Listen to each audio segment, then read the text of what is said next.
cessão da sua dívida, professor Everaldo, eu imaginava que era uma assunção de dívida. Só que na prática, doutor Dipp, quando se lavrava escritura ou se registrava a cessão do devedor fiduciante, cobrava-se ITBI. E aí é uma questão de tipicidade novamente. Né? Então, eu sou devedor, eu tenho propriedade? Não. Então, estou transferindo dívida. E o tabelionato de notas e o registro de imóveis exigem, para a prática desse ato registral, o ITBI. Agora, com direito à reaquisição, fica claro a incidência do ITBI por conta dos seus elementos. Então, você vê quanta coisa nós temos para debater. Né? Mas vamos voltar ao ponto que nós temos. Passo a palavra imediatamente ao Dr. Mark Stauder, meu amigo, para que faça as suas considerações, lembrando que o doutor Everaldo já comeu parte do teu tempo. Um abraço. Muito obrigado. E se puderem, por favor, ligar o PowerPoint, que eu acabei de perceber que eu estou compondo uma mesa com o Dr. Ricardo Dipp, que tive o prazer de conhecer pessoalmente hoje, mas com aquele sentimento de já conhecer, por acompanhar o trabalho, acompanhar os artigos e tal. E está aqui ao lado do Mauro Rocha, amigo, colega de comissão, e que é uma sumidade no assunto. E está do lado do professor Everaldo Kambler, que, pô, responsabilidade civil na incorporação imobiliária, coordenação do livro do Estatuto das Cidades, comentar a lei de registros públicos, e que acabou de fazer uma explanação assim muito bacana a respeito de uma impossibilidade do registro dessa, e concluiu, né, pela impossibilidade do registro dessa alienação fiduciária superveniente. E eu preciso de ajuda porque eu queria passar para vocês a inquietação e o tormento que foi para eu fazer essa apresentação. Porque, assim, não posso deixar de consignar mais uma vez o prazer e a honra que eu tenho de participar dessa comissão, que é feita por gente tão entusiasmada, tão engajada e tão companheira, que a gente se ajuda, a gente pensa, a gente provoca um ao outro no melhor sentido possível. E a gente tem o prazer de ter o Dr. Marcos Vinícius como... já falaram aí de um pedaço da nossa comissão toda, mas que sem dúvida nenhuma é o coração da nossa comissão. Às vezes é a chibata também, mas isso faz parte. Então, por que eu estou falando dessa inquietação toda? E já vou roubar os 5 minutos que eu posso roubar do Dr. Mauro. Por que dessa inquietação? Porque para começar essa conversa toda e começar a desenvolver alguma coisa mais específica para um estudo, para poder apresentar para vocês, eu fiz uma pergunta. Então, do que a gente está falando, afinal de contas? A gente está falando de uma nova... E daí, olhando pensei nessa hipótese de negócios concomitantes, de garantia concomitantes, o que me levou para a parte ideal, ou seja, falar da garantia... de uma alienação fiduciária em garantia sobre parte ideal. E parte ideal já remeto ao condomínio ordinário do Código Civil, eventualmente que pode vir a ser voluntário por efeito de discussão de garantia no futuro, mas eu vi que estava fugindo um pouco. Então, eu estou pensando, e eu quero partir de um exemplo que eu encontrei, que me parece ser aquele exemplo de onde a gente pode partir para todos esses desdobramentos, que é uma nova alienação fiduciária em garantia sobre o mesmo imóvel já alienado em fiduciária em garantia. Ou seja, esse credor, quando ele recebe a propriedade que é resolúvel. O artigo 1368b, com a alteração legislativa que teve em 2014, ele transformou esse negócio em direito, esse bicho aí, em direito real de aquisição. Ótimo. Aí eu me pergunto, por que então não calcionar esse direito real de aquisição que esse devedor tem? Porque enquanto ele estiver adimplindo com o pagamento de sua vida, ele tem esse direito real de aquisição do imóvel. Ótimo, não é isso, já iria para outra modalidade de garantia real. Mas a minha intenção então é falar de uma nova garantia, de uma nova alienação fiduciária de garantia superveniente, sobre o mesmo bem. Então a única forma de fazer isso seria se ela fosse condicionada à primeira. E daí eu me pergunto, bom, então existe essa alienação fiduciária em garantia, condicionada à primeira, essa hipótese, e daí acho que é a segunda vez que eu quase me perdi, que eu fui pensar a respeito da qualidade dessa dívida, qual que seria a atratividade dessa dívida, dessa garantia para uma dívida. E daí me ocorreu que, com relação ao devedor, assim como com relação ao crédito propriamente dito, ou à garantia, existe o que é muito bom. uma garantia, o credor, o crédito. E entre isso e aquilo que é péssimo, existem várias graduações diferentes. Muito bem, eu ia ficar maluco pensando no que cada um poderia pensar que é bom, que é razoável, que é melhor, a partir do princípio daquilo que é aceitável. E não para explicar para vocês o que é aceitável, mas para pressupor que alguém aceitou receber essa garantia, porque, ou seja, ciente de que ela está condicionada à existência da primeira, ciente disso, que existe o que é bom e o que é péssimo, e entre isso, em algum momento, achou alguém que sabe o que é, que entendeu aquilo como aceitável, vamos partir então dessa hipótese, ou seja, uma alienação fiduciária em garantia sobre o mesmo imóvel já alienado e então condicionado à primeira. Muito bem. E aí, o que me aconteceu? Bom, qual é o efeito do inadimplemento da primeira? O efeito do inadimplemento da primeira é a consolidação da propriedade, acabou. Ou seja, e a minha garantia? Acabou. Uau, que porcaria de garantia. Sim, é por isso que eu presumi a aceitação dessa garantia. E a diversidade de credores, a pluralidade de propriedades fiduciárias, isso é possível? Em tese, vejo que é possível, mas a cada nível e a cada passo que eu dava a respeito disso, para mim a atratividade disso ia piorando. Mas, por outro lado, eventualmente, se eu tenho a ciência a respeito dessa... de uma garantia ser condicionada a outra, ela é tão fundamental que ela pode até gerar um sistema no próprio contrato de um vencimento antecipado que me permita liquidar, ou seja, afastar o inadimplemento daquele devedor para que eu afaste aquela condição que é a primeira alienação fiduciária em garantia e é que a minha está condicionada ou que a segunda está condicionada, para que eu possa ter ou manter a rigidez da minha garantia.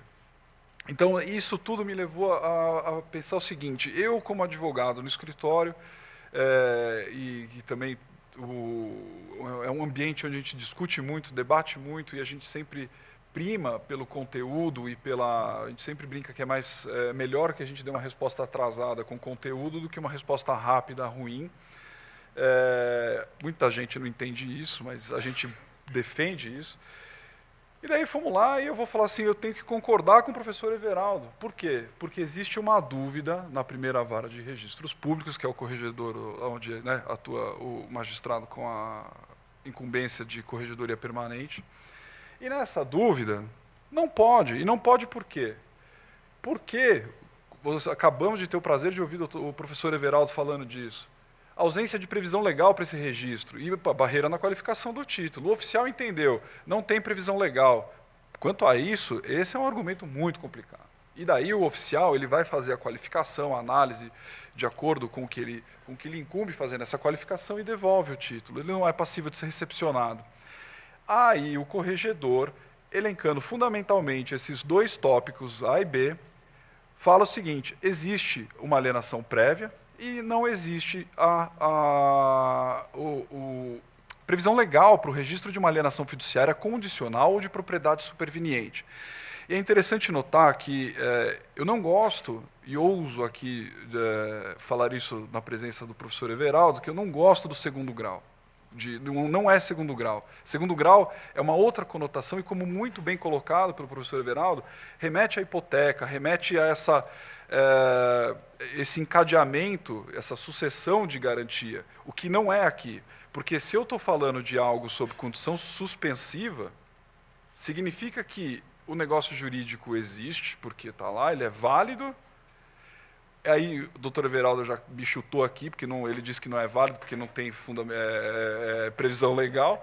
Mas vamos lá, porque eu teria que passar, porque se eu vou falar que é possível, eu tenho que passar por eu tenho que vencer esses elementos, senão não adianta falar. Mas, de qualquer maneira, essa conclusão preliminar, por conta da procedência dessa dúvida, é que não dá. Aí eu tenho o caráter normativo da decisão, etc.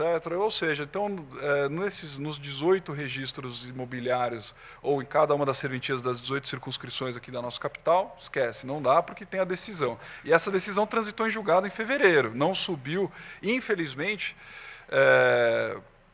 para o Conselho. Então, o que eu estou fazendo aqui? Bom, eu estou fazendo aqui, eu preciso analisar essa decisão, e no tempo que me resta, né? Ou seja, quando a decisão fala que existe uma alienação fiduciária anterior, ele parece que o corregedor, aqui com todo o acatamento e o respeito possível, mas parece que o corregedor, ela, melhor dizendo, desconsiderou exatamente o ponto fundamental do que nós estamos tratando aqui, que é a existência disso, ou seja, o fato de sujeitar uma primeira alienação fiduciária à segunda. E aí, quando fala da falta de não estar previsto, da ausência de previsão legal, me parece que há a desconsideração do rol taxativo da Lei de Registros Públicos de um elemento muito interessante, que é a venda e compra pura e condicional. Eu não vou chutar a linha que está lá no artigo do rol, etc., mas isso está lá, pode ter certeza que eu chequei várias vezes antes de ousar falar isso. E uma coisa que é muito interessante, que é o aspecto que eu gostaria de ouvir do Dr. Marcos, e talvez, certeza do Dr. Mauro, e talvez o Dr. Dipp a respeito disso, e todos aqui, Dr. Everaldo também, a respeito da segurança dessa insegurança do crédito, ou seja, essa aparência de registro, que o registro confere por uma alienação que é condicionada a uma primeira, ou seja, o inadimplemento dessa primeira, nessa hipótese tratada onde o credor faz isso. Até que ponto que isso é interessante em termos mais afastados do caso particular ou da análise que a gente está fazendo aqui, mas em termos de segurança jurídica? Porque isso pode passar uma impressão, não, eu tenho uma garantia, está registrado, olha aqui, eu tenho a certidão do registro de imóveis. Não é nem escritura mais, a minha mãe, para ela é tudo escritura, mas aí é o registro de imóveis. Pô, agora eu tenho o registro de imóveis. Mas você não tem nada, porque ela está condicionada, segundo. Mas essa parte eu já estou convencido porque eu presumi que eu quero isso. Então, vamos lá. Analisando tudo isso, eu vi um dos milhares de textos escritos pelo Flausilino, ele fala de uma atuação que me pareceu muito interessante. Eu confesso que nunca tinha ouvido falar, de que o registro de imóveis é um laboratório. E dessa circunstância, para mim, decorrem dois aspectos. Ele é um laboratório porque ele analisa o oficial de registro de imóveis, ele é o cara que entende mesmo do registro, ele sabe do papel dele, da lei de registros públicos, ele conhece tudo, e ele é o cara que vai fazer essa análise, e não é a incumbência dele não é devolver título, não fazer registro. A incumbência dele é orientar, é fazer isso e fazer com que o negócio imobiliário, com que todas as ânsias, as necessidades negociais tenham acesso ao registro. Ainda que se faltar previsão legal, que ele seja um dos agentes, assim como os advogados, a promover o que for necessário para criar isso, porque vai atender uma demanda, uma necessidade. E se tiver a previsão legal, que ele oriente para que aquilo seja feito e para que aquilo tenha o acesso e o registro.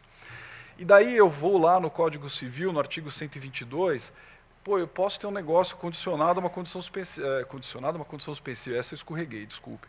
Mas eu posso ter eu vejo lá a licitude da condição suspensiva. Artigo 125 e 126, a eficácia suspensiva. Opa, então se eu me convenço, ao ler o parágrafo 3º do artigo 1361 e depois o 1º do 1420, que eu tenho a eficácia da propriedade superveniente, desde o registro, as garantias para quem não era dono, toda essa circunstância, eu me convenço disso. Eu vejo que na lei a alienação fiduciária em garantia, tudo bem, é um direito real de garantia, mas ela é uma espécie do gênero venda condicional. E para mim, aí eu chego aonde eu precisava chegar, que é a existência dessa previsão legal. Ou seja, a linha do artigo 167, me corrija, por favor, amigo, se eu estiver errado, mas no artigo 167, onde eu tenho o rol taxativo do registro, que é venda pura ou condicional, me permite, se eu estou falando de um gênero, se eu estou falando de uma espécie disso, está ali a minha previsão legal. E me parece... tá aí. Eu fiz a lição de casa. É o inciso 1º, a linha 29. Depois esse material todo vai ser disponibilizado pela comissão para quem se interessar, tá bom? E eu chego no enunciado 506 do Conselho da Justiça Federal e tem uma frustração danada, porque eu falei assim, é óbvio que já tinham pensado nisso, né?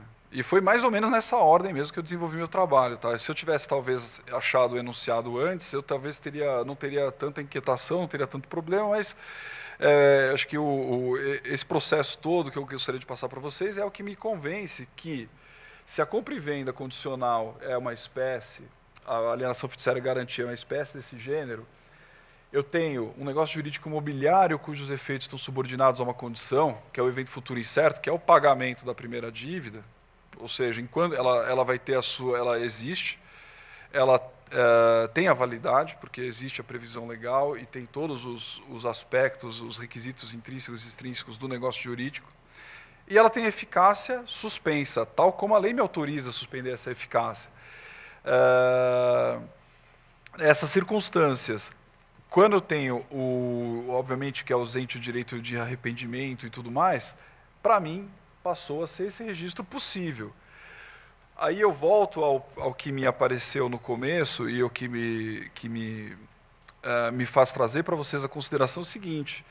Qual pode ser o efeito desse tipo de garantia? Muito bem, então eu convenci o professor Everaldo, ou não, né?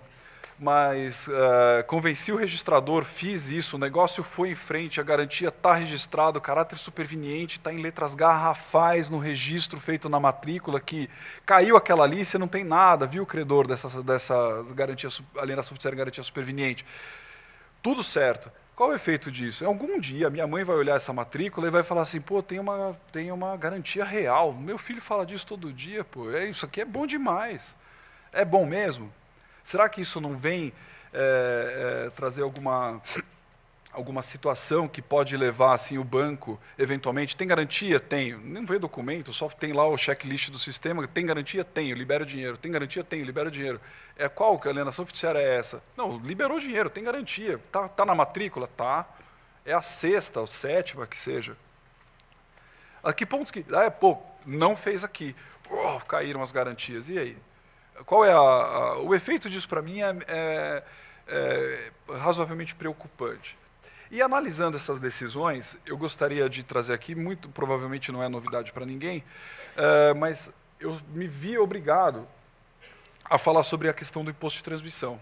Porque quando a gente fala da alienação fiduciária superveniente, não tem dúvida que eu estou seguindo a mesma regra da primeira.